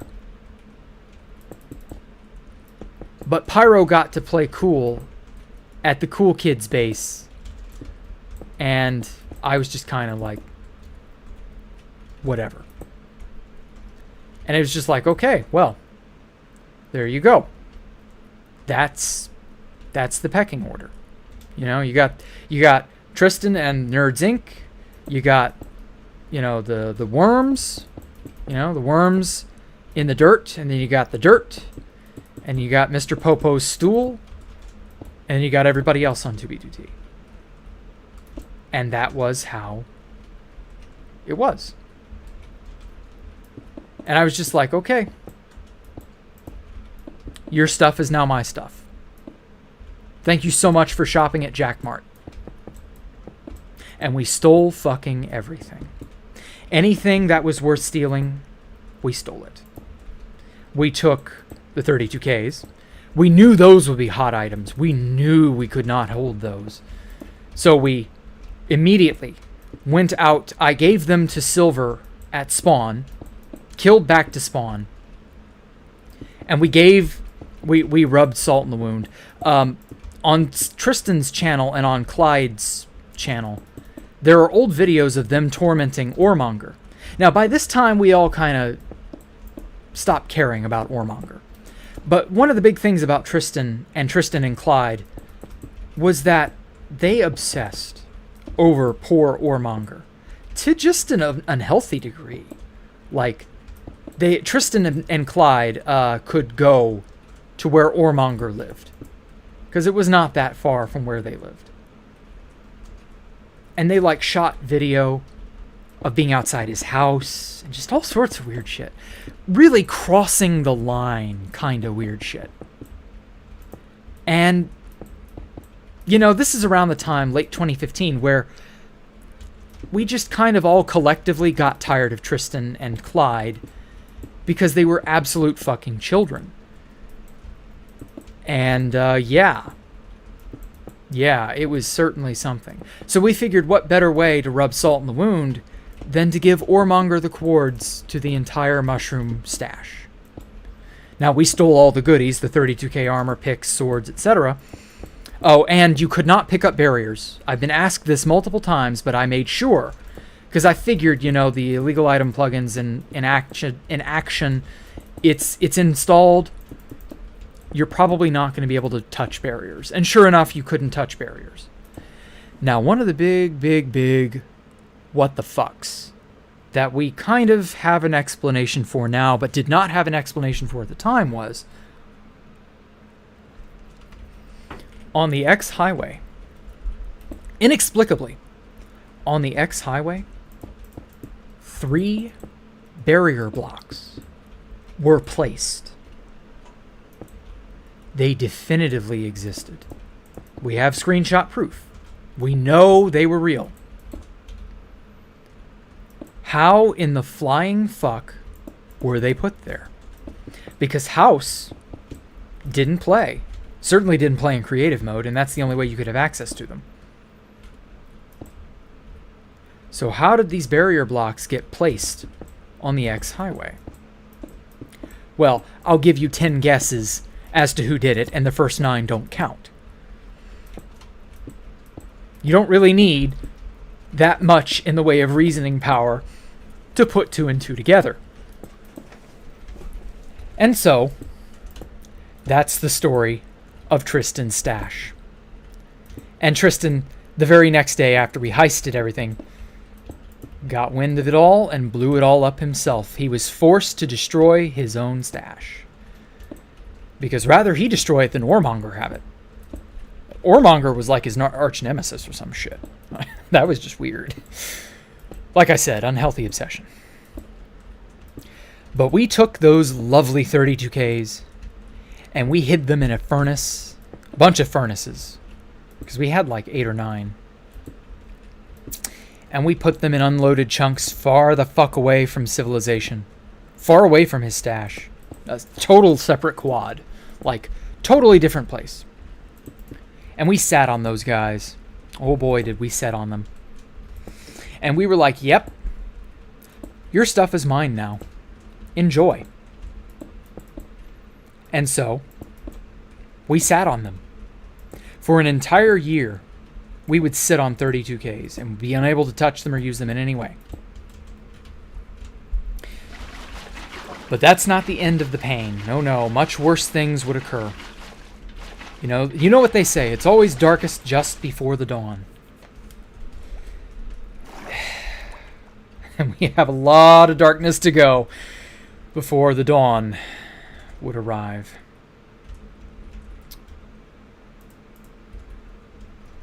So Space Valkyria 2 is destroyed in Retribution in April 2016. And everything I have is completely ruined and destroyed. All the inf blocks, all that stuff, gone. And it is what it is. Like, it was souring at the time, but we also had the win of raiding his stash. So, it was kind of, it's kind of a wash. At the end of the day, we both, it was an eye for an eye. It really was. And so I was left homeless. And I never saw Pyro again from this day forward. I don't know what happened to Pyrobite. I heard that he just wanted to go back to school and that 2B2T was a distraction for him. And yeah, okay, I can see that. But regardless, never saw Pyrobite again. I suspect as well that my and Kane's Law raiding their stash, because it was obviously part Pyro stash too, that probably also hurt Pyro to a degree. And I fully take responsibility for that. It was as much about revenge on Tristan. Probably a lot more than it should have been. Looking back with a level head, hindsight is 20/20. Like the year, hindsight can be cursed. And so, that was the end of the good days. The tyranny of faggots would be established, and everybody knew about this stash now. It was all over the Reddit. Many of these posts are still there to this day. You can go check them out if you want. And people like Yellowstone Joe were basically decried losers and morons. How dare you, blah, blah, blah. They cried out trying to correct the record as best they could. But to be fair, we had them dead to rights. Like, Tristan's stash was in new chunks. Tristan tried to explain it as, oh, no. We had that stash in 2013 with our previous established backdoor. No. We just spawned in data values, because Minecraft ran on data values in those days, that didn't exist. And we were just so big-brained that we had data values in mind years and years before they were ever even blocks. A likely fucking story. And to be fair, it was technically vetted that one could do such things. And that, yeah, theoretically, if you you iterate through every version from 1.7 up to, I want to say Barrett. Well, actually, yeah, because we stayed on 1.7 for an entire fucking year. So, all the iterations of 1.7 all the way up to 1.8, if you'd never touched the chests, never confirming the contents, never loaded the chunks, you could theoretically turn data values that were spawned in that were yet to be blocks, because if you did that, you would just get nothing. You could theoretically turn them into barriers. But it was such an uncertain thing. Obviously, this was a cover, and that is not at all how that worked. That is not what happened. That was just them in cover their ass mode. And boy howdy were they in cover their ass mode. The worst part of it was, you had people who believed them. You really did. Just some people. I don't know if they were friends of Nerds Inc. in that they were getting something out of it, or that they just simply were that dumb and took Nerds Inc. at word, at face value. I'm sorry. What's that famous saying? There is no honor among thieves. What does that really mean? Well, it means people who are known for doing shit like that probably won't do what they say. They're probably lying. And so you mean to tell me that believing what multiple liars say is a good idea? Yeah. That's an excellent idea, Jack. You should always believe Nerds Inc. Right. Of course. Of course. How silly of me. Whoops. One should always believe people like that. I was preaching that shit back when Pop Bob was at the height of his infamousy. And barely anyone believed me. I don't know why. But I guess nobody really cared. So, it's whatever. And so, the tyranny had their way. They had their bedrock sphere full of shit. I mean, they had every item in the game full of shit. What is this? 14, okay. They'd spawned in. I couldn't tell you how many things they spawned in. They had everything. And again, it was we are going to rule with an iron fist. We are going to have all the cool shit. And now we know where your bases are. We're going to access them at a moment's notice. Get fucked. We rule everything. And that's where the term, the tyranny, came from. Sato coined it as a way to, christen them. They were the tyranny of faggots, which was just shortened to the tyranny, and then eventually came to be known as Nerds Inc. And so they carried on doing their shenanigans until Housemaster begrudgingly kind of put an end to it. Not quite sure in what way, but I know that he nuked their base to a degree. He deleted their bedrock sphere, and they cried and moaned and bitched about it. But so what? Fuck them. They deserved it. And so, left utterly homeless, I just had no choice. Once again, not the first time in my 2B2T life that I'd have to do this. Not the last. I had to pick myself up, dust myself off, get back on the horse, and keep riding. It sucked. It hurt. I wanted revenge. But I knew that the best revenge was to prosper, to thrive, to do better than I'd ever had.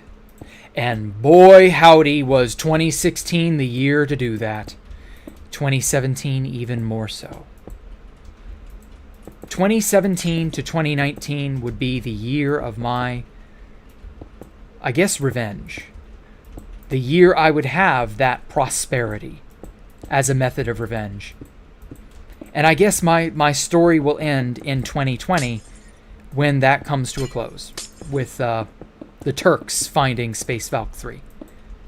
But obviously we're getting ahead of ourselves.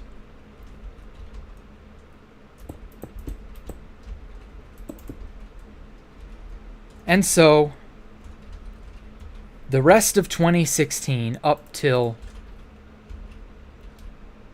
May was just me living on a mushroom island together with Stupid Walrus, the last person from Space Valkyria who had stuck around. Me and Stupid Walrus living alone on a mushroom island, just two bros trying to make it, doing bro things. And that was it. And we had no recourse, no nothing.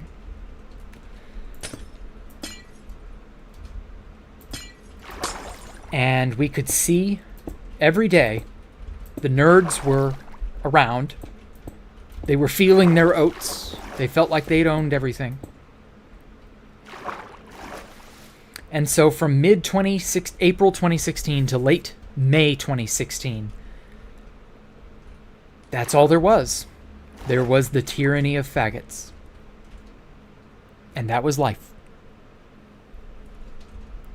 And it was probably the darkest times we'd ever lived in, because the ensuing witch hunt, because this all caused a shitstorm on the Reddit, caused the server to practically empty.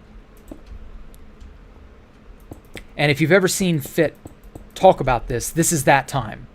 And now you know why, basically. I'm sure there are some details I've overlooked or forgotten, you know. That's life. I might not have been privy to those details too, that's another thing. But ultimately, just know that people did not want to play on a server that was totally co-opted. The fix was in. Who wants to do that? Who wants to live in an environment where you can't do anything? I mean, current 2B2T is exactly like that again with the no-comms exploit. The nerds, once again, have like 99, 98% of all bases on the server. So I don't know what the fuck's going to go on with that, but, you know, good luck. That's not my problem. So, yeah. That's a thing. Enjoy. And, yeah, I've lived under that kind of uncertainty. It sucks. It really does. It just sucks, because there's very little you can do about it.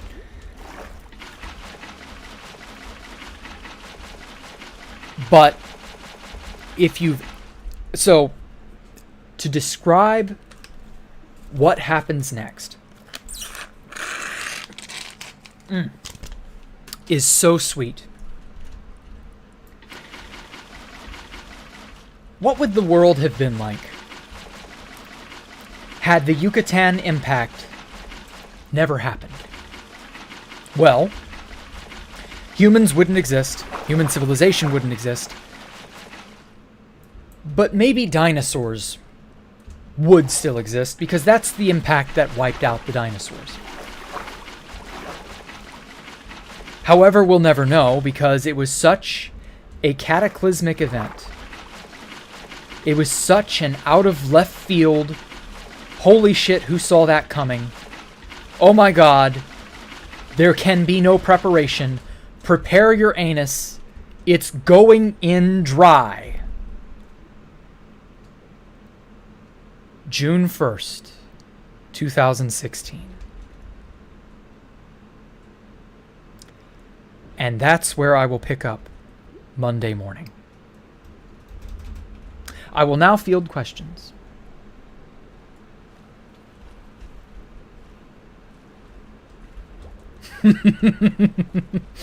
How'd y'all enjoy that? Well, don't everybody say anything at once. Thank you. Oh, thank you, Cerebral Parasite. It's a great stream. I know. 2016 is a hell of a year. It really is. It only gets better. Like, we're only literally halfway through 2016. Like, it gets way better. There's some crazy-ass shit that happens in 2016 and in 2017. Those were literally, like, the best previous years in 2B2T history. From 2018 onward, it only just goes downhill. It's very unfortunate. But, you know, that's how it is. So, I'm sorry, I'm struggling. Really enjoyed story time. I know. Do Tristan and the rest of them play on other servers? Yes, they play on Constantium, which is predominantly the main reason why I didn't fucking touch Constantium. It crossed my mind. I was like, you know, Constantium's not looking too bad. Maybe I ought to go there. Oh, fuck, they all play there, because at that time, the main server was plagued with, you know, 2-3 hour wait times, no priority queue, or you had to buy priority queue, no old fag queue, that sort of thing. So there's no way in hell that the nerds were ever going to do that. They just weren't. Thank God they weren't. It gave us some necessary peace. But unfortunately, that peace has come to an end.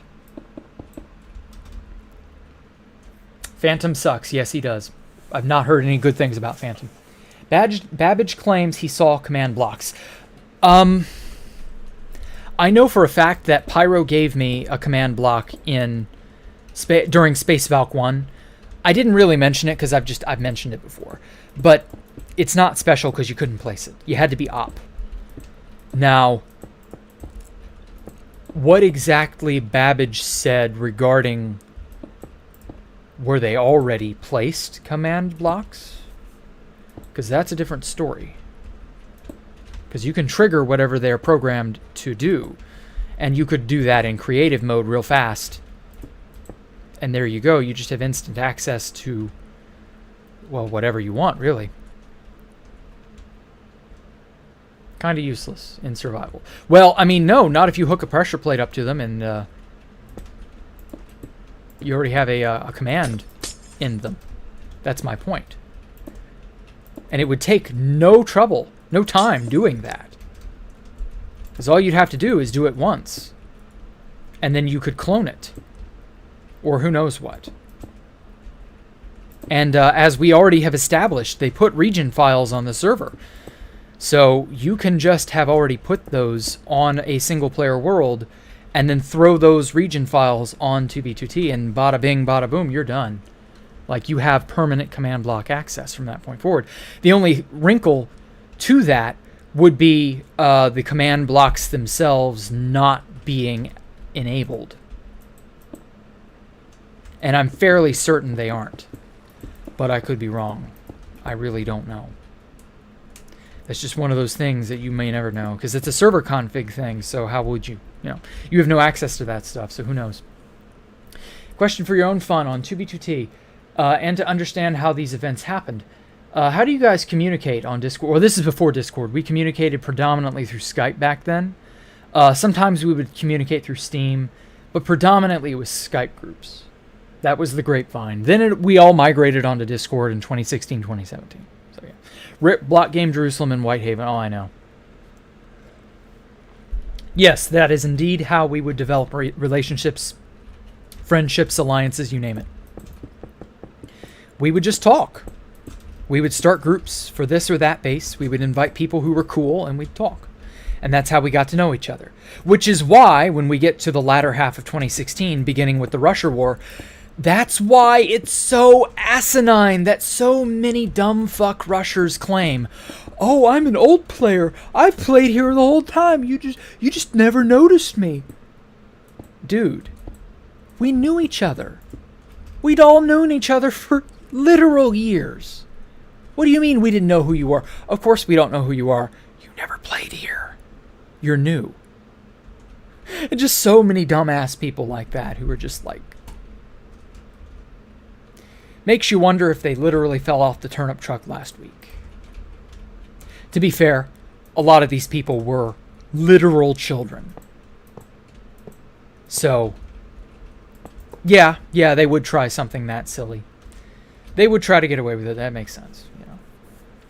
Ah, well. Jack, I should build some sort of futuristic truck depot somewhere on Space Valk 3 with hovering semi-trucks. That's a not bad idea. I kind of like that. I might. I don't know. Whitehaven was a nice base. My friends made it 8K render. Oh, okay. I heard about Whitehaven, but I never got to really see it too deep and too much in depth. Who is that guy Oremonger I was talking about? Never heard of him. He was just an asshole. There's really not much to say about him. Yeah, Babbage, Bubba J. I call him Babbage because it looks like Babbage. Bubba J, whatever. Yes, he invented Crystal PvP. Yes, he did. We'll get to that. How do I feel about the future of 2B2T? I don't. I literally don't. Hey, dude, low-key, you could narrate an audiobook. I've thought about it. I've thought about doing some membership things and making an audio drama for membership stuff. So, I might yet do that. I don't know. I'd have to write a story, but I think I could do it. Epic story, Jack. It's good to hear another non-sugar-coated version. I don't try to sugarcoat, no. Tristan plays on the test server. Good. Glad I don't. Tristan, the rest of them play, yeah. Who enjoyed them? Okay. Okay. Cool. I think I have caught up. Hey, Jack. Wondered if I could get my thoughts on Colt Snid nuking Voco. Oh, shit! I never touched on Voco. I completely forgot about them. Okay, I will touch on Voco at the beginning of next stream. Because, Voco actually does play a part. And I have a funny story regarding Voco. Several funny stories, actually. I should... Okay, build futuristic truck depot.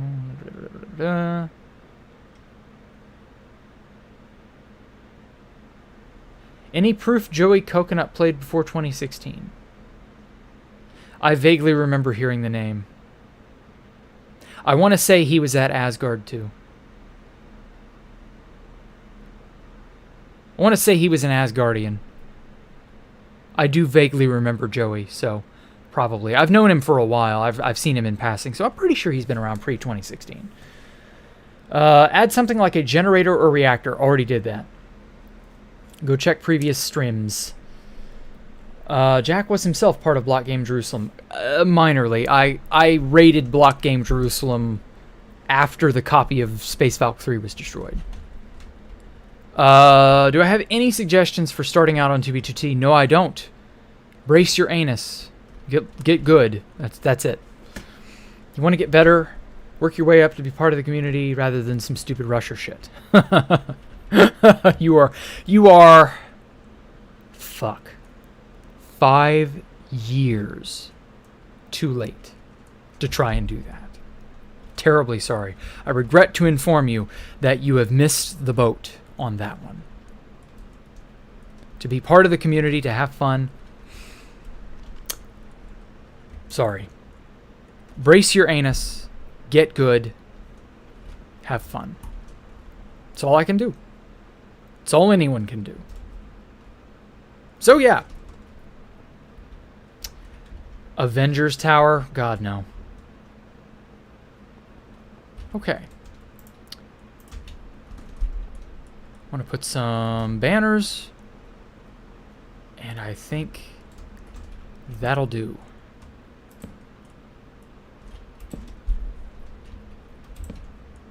This was just some sort of stream of consciousness, just no real plan. Oh, and that water leaking out was bugging me, and it had been for like 3 or 4 months. Just wasn't sure where I wanted to take it. So yeah, stream was awesome. Yep. Thank you all so much for coming out. Yeah, there's really not a whole hell of a lot more I can add on to it without going into the rest of 2016, which I kind of don't want to do. But yeah, that's that. That is all the fun shit for tonight. Thank you all for coming out. Y'all have a good one. Thank you to those who donated. First time here has really enjoyed listening to the story. Oh, I know. A station without a spaceship? Where did I put it? Yeah, this is the right side. Without a spaceship, you say? Station without a spaceship? Oh my god, it has a spaceship. Who would have guessed? I did not make this, just to reiterate. This was an Easter egg. I took this from a Minecraft no, Planet Minecraft world download that was up there. I just wanted it as an accentuation piece. Because, I mean, it's just fucking beautiful. And, yeah. So, yeah, it's a space station with a spaceship. It has one. I swear to God, it has a spaceship. See? You could fly over there with an elytra. Because flying in the vacuum of space on air currents makes all the sense in the world. And actually, I think I want to put some sort of a connector between these. Just a minor little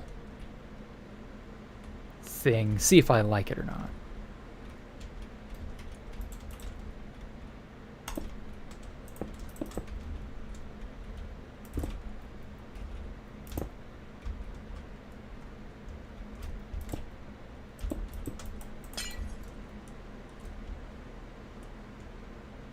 Yeah, sure, why not? I shall make this my last thing of the day.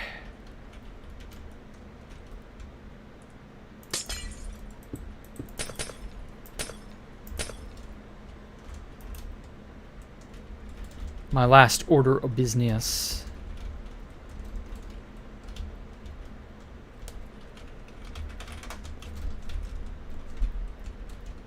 My last order of busyness.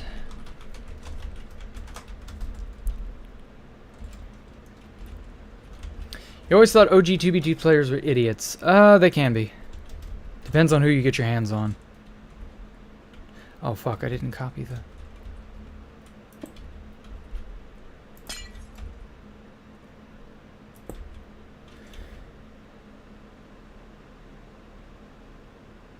I want to say this was the second position.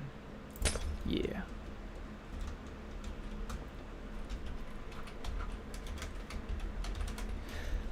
I will say that a lot of people on 2B2T act the fool on purpose.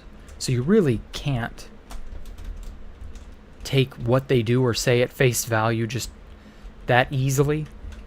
A lot of people, like myself, would shitpost on a daily basis for the hell of it. And people who shitpost, oddly enough, that I find, tend to be on the higher end of the intelligence spectrum. They do so as a release, as a method of, you know, making their life make sense, I guess is the best way to put it.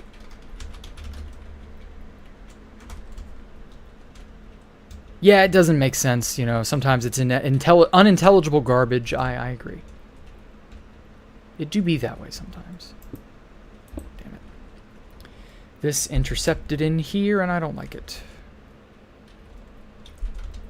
Okay. When am I going to start streaming Half-Life 2? Freeform Friday. Freeform Friday. Look forward to it. Every Friday is Freeform Friday. And I will have a schedule up. Tomorrow's Sunday. Yeah, it's Sunday. Well, I guess today's Sunday. So later today, I'll have a schedule up detailing everything. You get the idea. The next stream will be Monday. I don't have a schedule out, obviously, but it'll, you know, I try to be regular, so it'll be 10:30 a.m. Monday morning. 10:30 a.m. for my time. I'll have it up. Don't worry. But yeah. That works.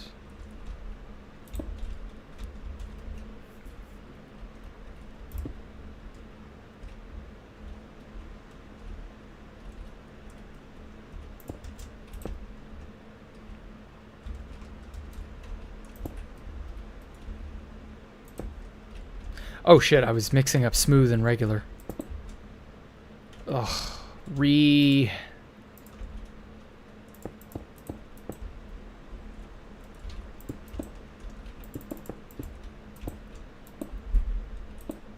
Why'd you have to add smooth quartz, Mojang? Why'd you have to add such a sexy alternative to such a sexy block? Ugh. It's white. Because it makes you want to come when you look at it.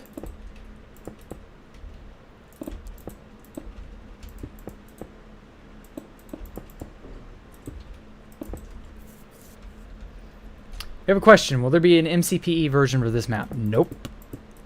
I will release the world download when it is finished, and if you want to convert it, have at it.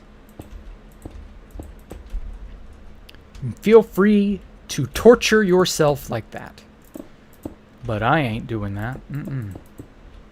I don't even know how to do that, let alone want to do it. I don't want to play on a server with 98% of cords compromised. I know, right? It's almost like an exploit of that magnitude will kill the server.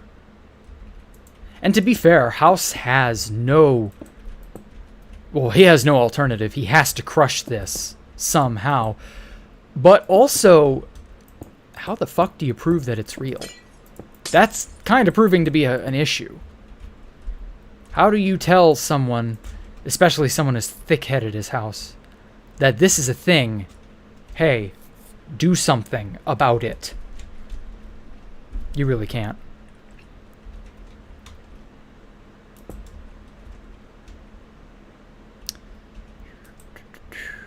Actually.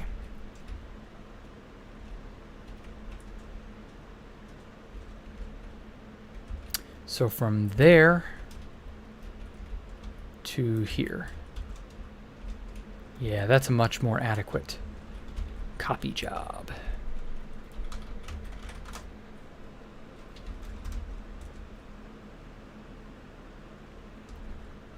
When I add memberships, eventually. I've been toying with the idea, I just haven't really... Like I said, I wanted to do the audio drama thing. But that it would be... You know what? Fuck that. Why did I do that?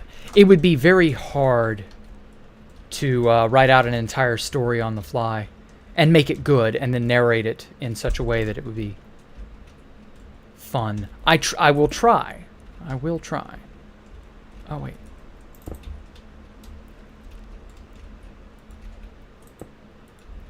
But, you know,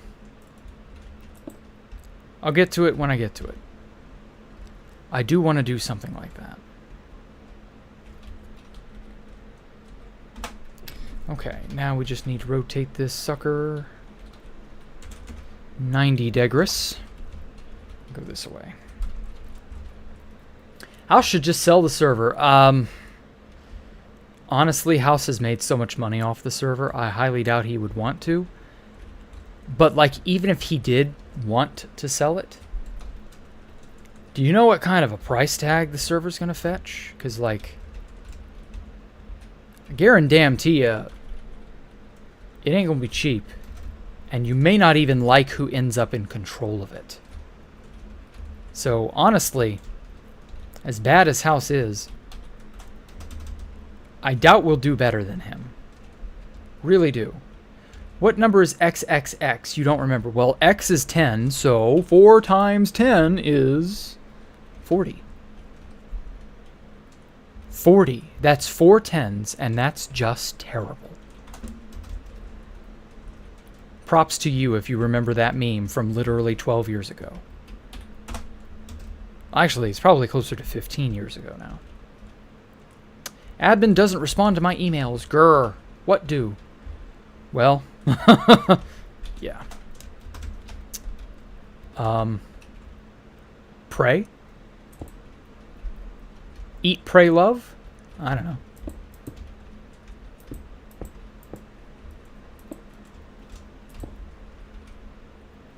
Perhaps if you waggle your penis at your ISP or his ISP or his email inbox, he will respond. If not, I'm out of ideas.